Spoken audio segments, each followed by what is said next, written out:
What is up guys, welcome back to the channel. This is Dr. Hammerstein and today we will be doing a full comparison video over here between two very powerful flagship phones in 2023. So on my right hand over here we do have the iPhone 15 Pro Max, which did of course just release very recently. It's going up against the Galaxy S23 Ultra. So in today's video we're going to compare every aspect of this phone and of course help you to make your purchase decision. So yes, without further ado, let's just get right into it.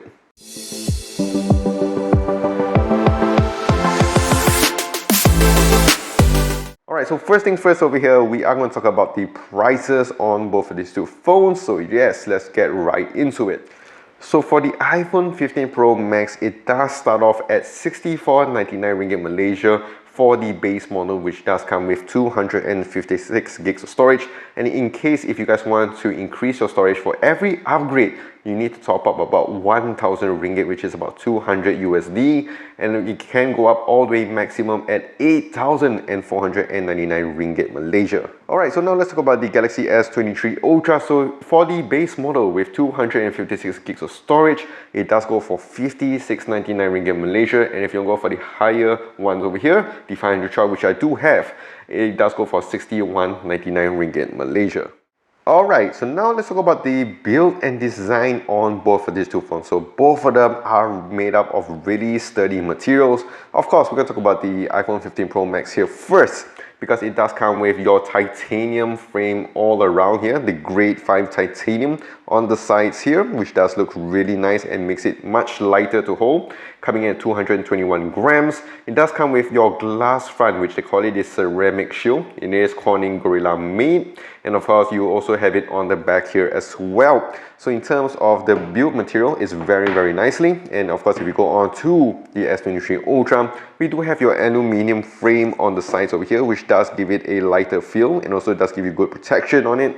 And in terms of the front and back, it does come with a Gorilla Glass Victus 2, which is of course a top of the line protection for your glass. So in terms of durability, both of them are really cool, because this one does have the aluminium frame compared to the titanium on the 15 Pro Max.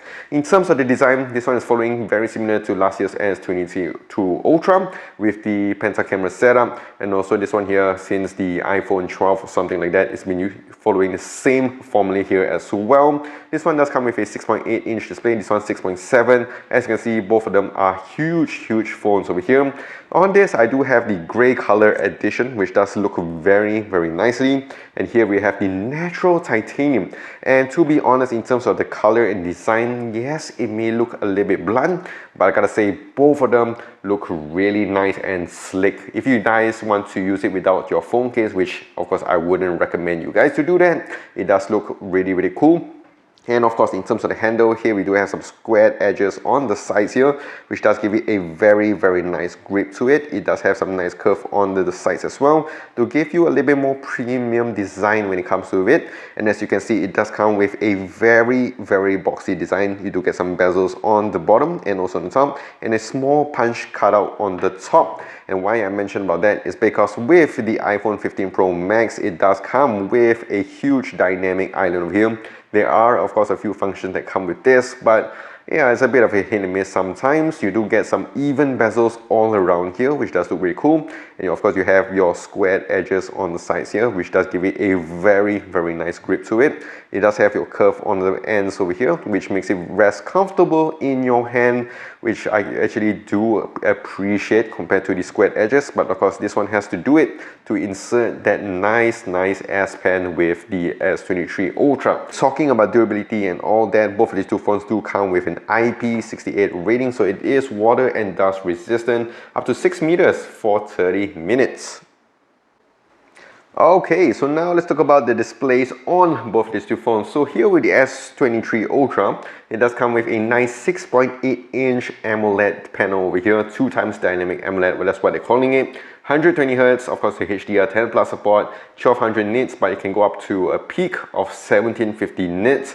and it does have your always on display. Going on to the 15 Pro Max here, it does have your Super Retina XDR OLED display, and of course that does come with your 120Hz, your Dolby Vision, 1000 nits with 2000 nits of peak brightness over here, coming in at about 6.7-inch display. So both of them do have amazing display in terms of your brightness over here. Both of them are really close, but I gotta say that the phone over here, the 15 Pro Max, does give you a more natural kind of brightness compared to the S23 Ultra. But to be honest, I enjoy watching a lot of content over here on both of these two phones. Both of them looking really nice with the huge AMOLED panels over here. And also not to mention that both these two phones do come with excellent stereo speakers on both of them. Very loud, very clear. So in terms if you do not want to use your external speakers or earphones, the speakers on both of these two phones are really nice. I'm going to try to play some content for you guys, and hopefully I don't get any copyright strike. But yeah, let's try and do that.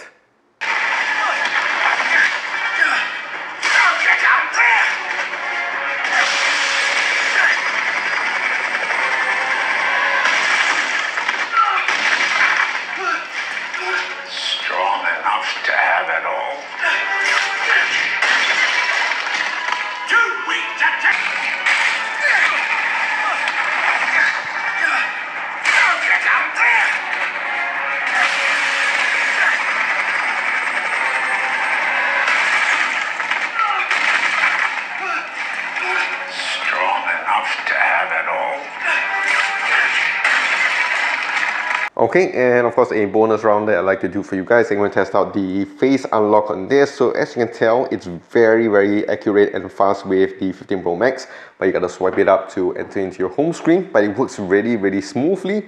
Of course, when it comes to the S23 Ultra, you do have your face unlock over here, which also does work really nicely.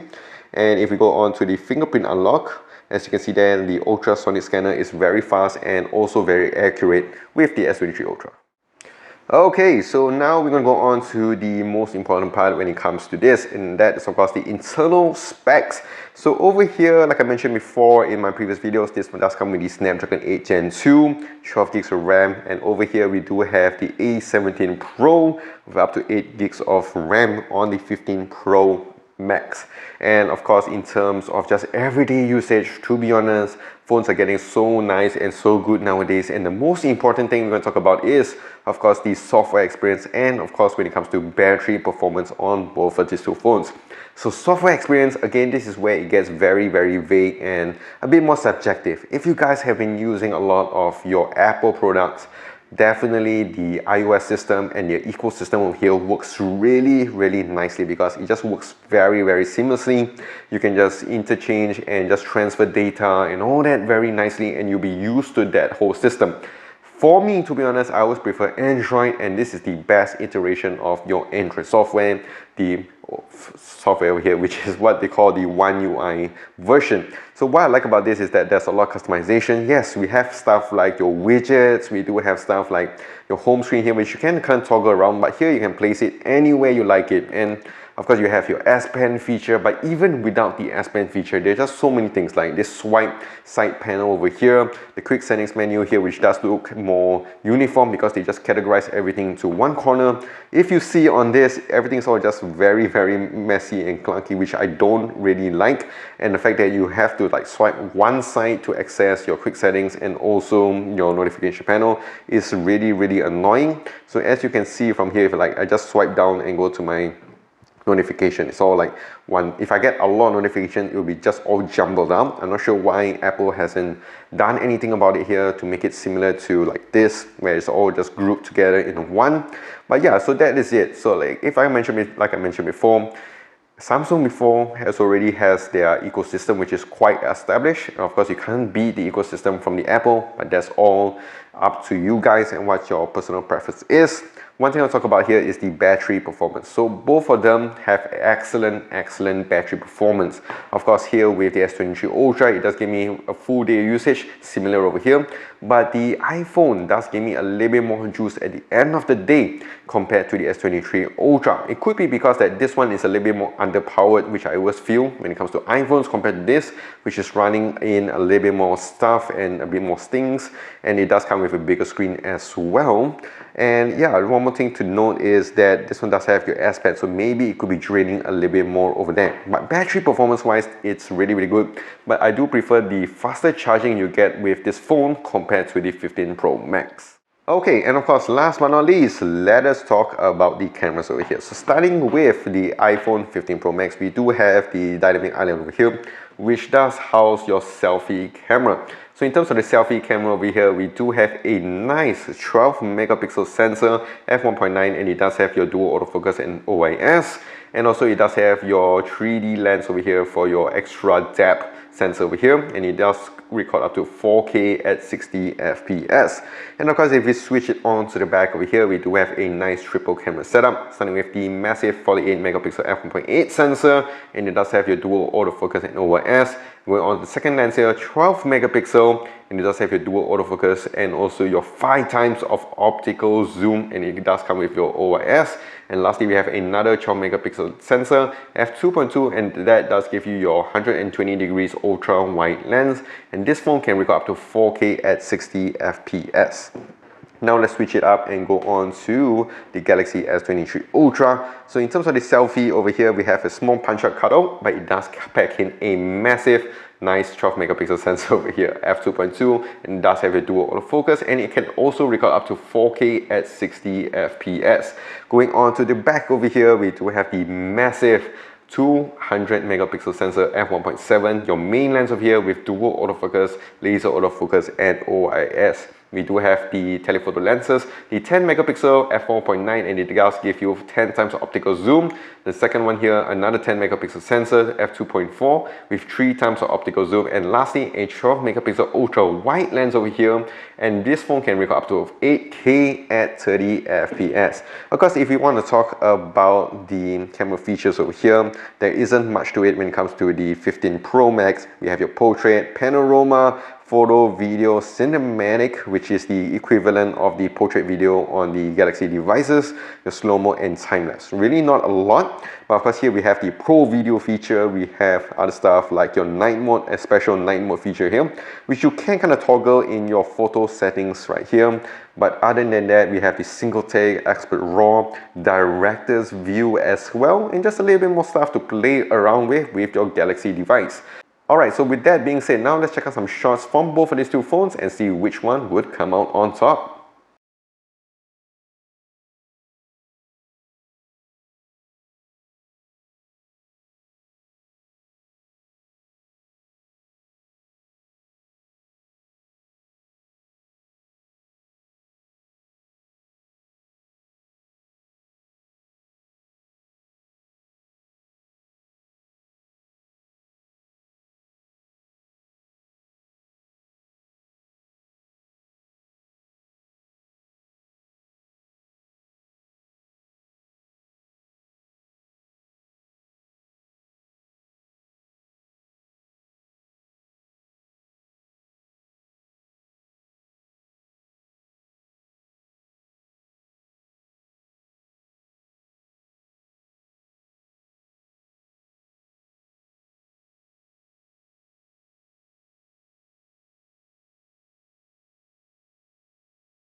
from here.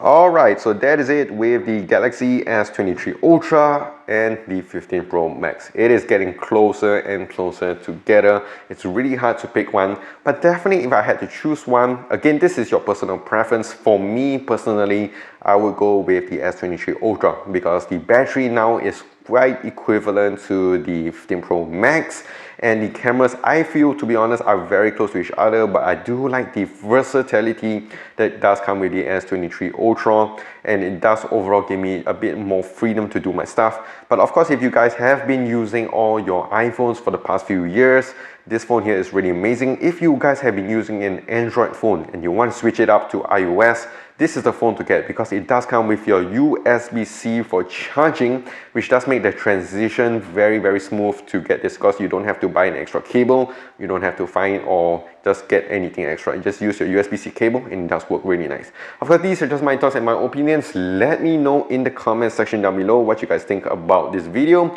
and this comparison between two of these phones, and let me know what phone you are going to get. If you guys enjoyed this video, do click the like and smash the subscribe button down below. If you guys want to follow me on my socials, you can do so on my Twitter, Instagram, Facebook, and here on YouTube at Dr. Hummerstang. I'll see you guys in the next one.